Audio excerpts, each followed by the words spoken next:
Hey everyone, it's Invalid Future here, and today we're looking at the Infinite Sustainer device by Joyo, which is definitely a less sexy name than Ebow, but well, it's very descriptive, so I'll give him that. It's not a pedal, it's not a synth, it's a way to control your guitar. Now if you're somewhat familiar with the Ebow, this thing basically does the same thing at a slightly lower price. It's a resonator which will vibrate the strings for you to create bow-like sounds instead of picking the guitar. It's a pretty interesting little thing, and we'll go a little bit into the details of what it does, how it works, and how you can use it. But first, I just wanted to focus a little bit on the device itself. It's not a very complicated device, but it's good to know the basics about it. So packaging-wise, pretty nice packaging. Very solid foam inside, and you get both the device and a extra battery. There's also a battery inside already, and you get one extra battery, a manual, and that's it.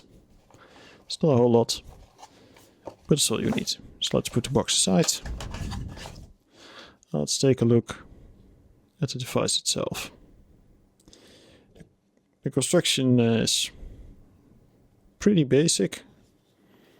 I would say it's even a bit cheapish feeling. The seams are pretty big and the edges are pretty rough, so for the price it's not the most sexy of finishes, but it is made of pretty solid plastic, so it will last. It just isn't the most beautiful thing in the world, but that doesn't matter all that much if it does what it says it does. So let's quickly go over the controls. Pretty simple. You have a little switch up here. Now if you pull the switch what they call upwards, so towards you, you turn it on in normal mode, and if you push it up it will go into harmonic mode, and with the switch in the middle it turns the device off. Now the way you hold this is pretty different than the default Ebow. I tend to kind of grip the sides and hold it like this, so you can easily operate the switch, which is actually useful in playing with this thing. Now at the bottom we get two little guide rails, the concept being that the string you're playing is in the center, so it's free, and the two strings behind it are used to guide this device. Little blue LED in the front indicates that the device is on, and it also gives you a little bit of a point of reference of where you're aiming the device. There's a simple little battery compartment,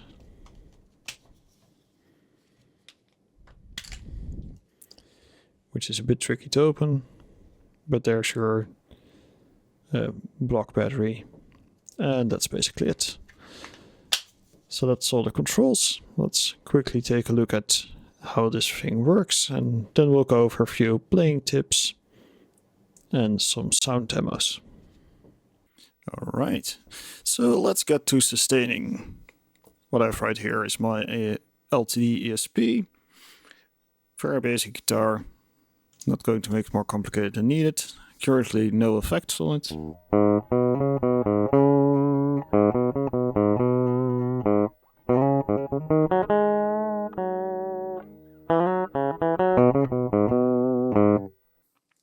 Nothing that interesting going on, but it's good for a place to start. Now, just out of interest, I did shoot some footage of the sustainer up real close. Now I'm no gaff, so I don't have an expensive Phantom camera, so I can't do cool slow motion stuff. But I thought the macro was still quite revealing, because if we look at the macro footage, you will see a few things. The first thing I found quite interesting is that you can see the oscillation a lot when you look on the side of the strings and not when you look on top, which implies that the string is moving up and down instead of left to right, which is quite interesting. And you can also kind of see the curve going from the point where it wants to naturally vibrate. That's where you get the most gain out of it, and then it kind of curves down. So that was quite cool to see. And another thing that's very clear is the inertia aspect of using a sustainer. So it takes a little while for the string to get up to its resonance frequency. And so it takes up a bit of time to get to that full amplitude.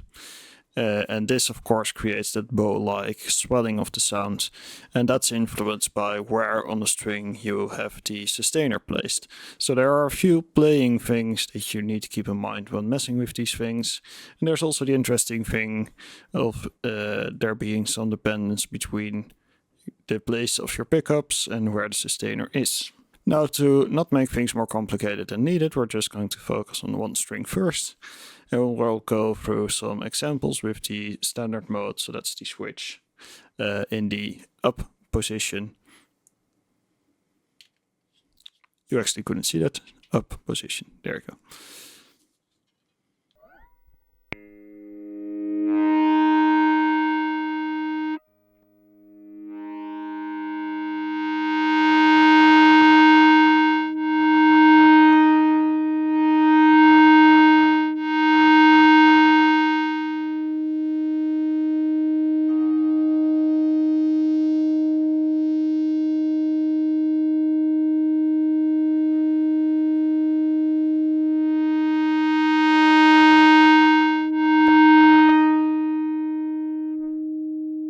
The interesting thing here is that I've read in a lot of articles that the place where it should be the loudest is above the pickups, but apparently with this guitar it's right in between the pickups.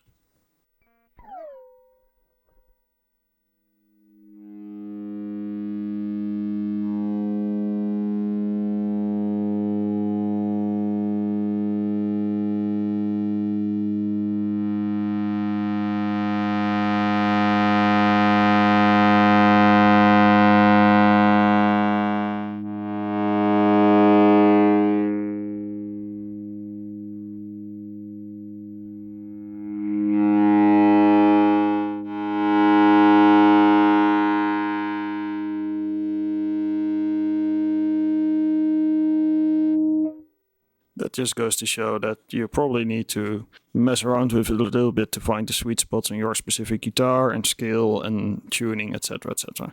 This guitar is tuned half a step down for reference. Now once you have a string going, once the inertia is picked up and the string is in its comfortable resonance state, you might want to start playing notes, and that's where you'll run into the second interesting thing is when you play a note because the string is moving up and down, you will actually mute it and restart the inertia process.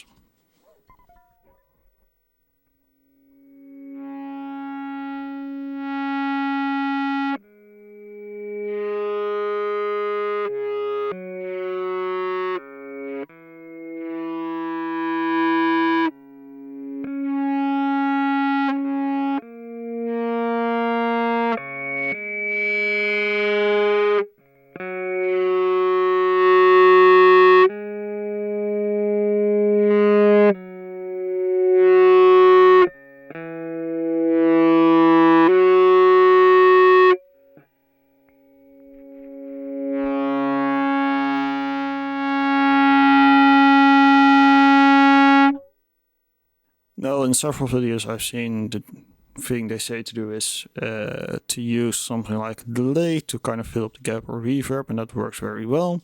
There's also some other little tricks you can do. You can actually play hammer-ons and pull-offs to kind of smoothen these things out.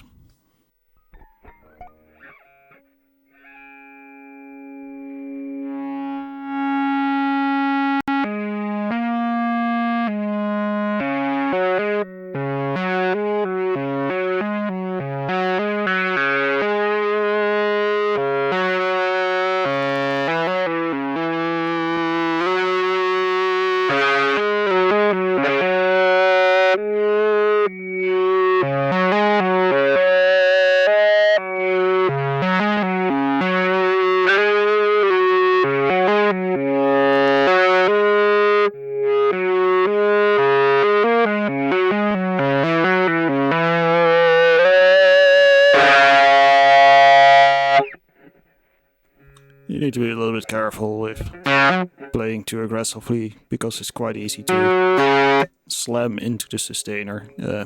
So yeah, that definitely requires a little bit more practice than I've had, but at least it's a good way to make faster runs somewhat viable. Sliding, of course, is a great way as well.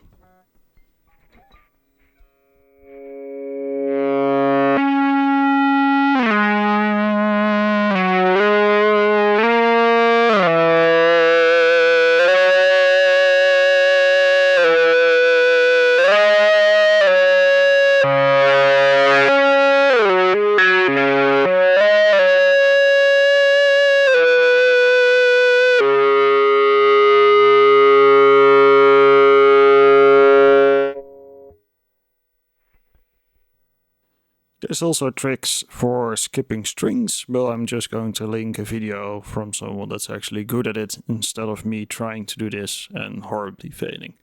So the main things I've been practicing with, and still a long way to go, is getting those little hammer-on notes and pull-off notes to allow for somewhat faster playing. And aside from that, it's also important to keep kind of track where you are on the string to get the right amplitude of sound. And messing with the tone knob is definitely recommended as well, to keep the overtones somewhat manageable. Of course, that's all depending on the sound you're trying to create with this device.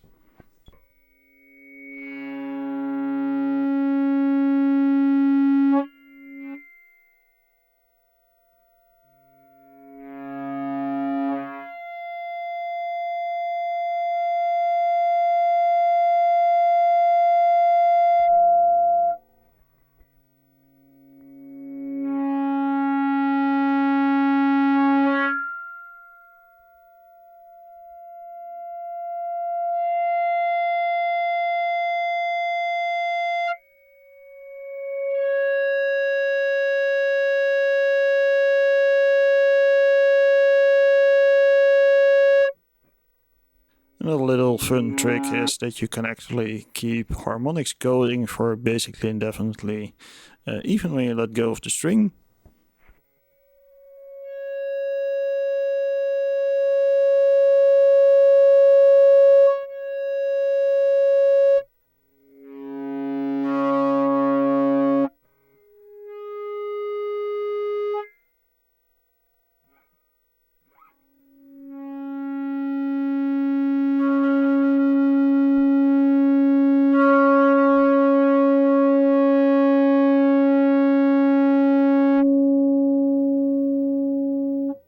Layering effects on top of the Ebow-like devices is great as well. So the little chain I've going on here is a polychrome for just a little bit of a chorus-like effect, and a reverb, which is the slotva from Walrus Audio as well. And then I have the lore, also Walrus Audio. It's almost like it's an old Walrus Audio sponsored event, but it isn't, trust me. I would love those guys to send me stuff, but that's not happening any day soon. So let's just activate those and let's have a quick listen.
And with the Joyo we get a little delay.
No, I don't have any experience with other Ebow-like devices, so I can't compare it head-to-head to other versions of this device. Although I did watch a few videos on these, and they all generally seem to be in the same ballpark.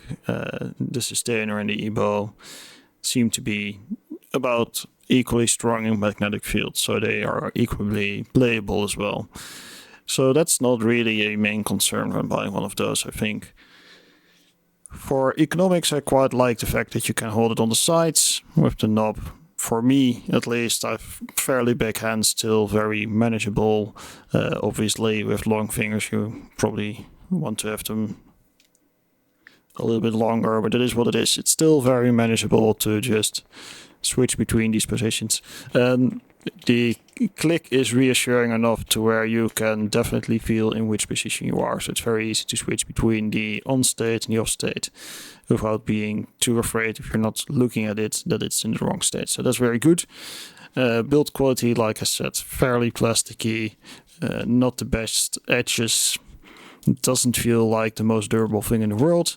At the same time, there's plenty of people who have used these for a long time and said it wasn't an issue at all. It's just something you got to keep in mind when you buy one of these. You might get it out of the packaging and be like, not quite the premium product I've wanted. But I've seen the same being said about the Ebows, that they are fairly poorly built for the way or the price point, even though they are very durable. So that's not really an issue. It's just a premium feel. It's not quite there. In usability, I quite like this device though. It seems to be very usable, a little bit temperamental, definitely a learning curve. So I have a long way to go to master one of these.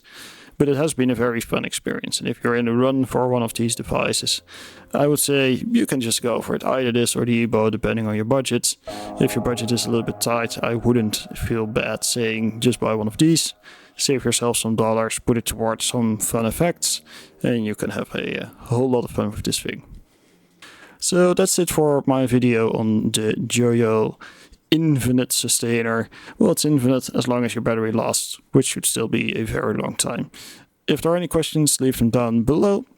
And yeah, that's it for today. See ya.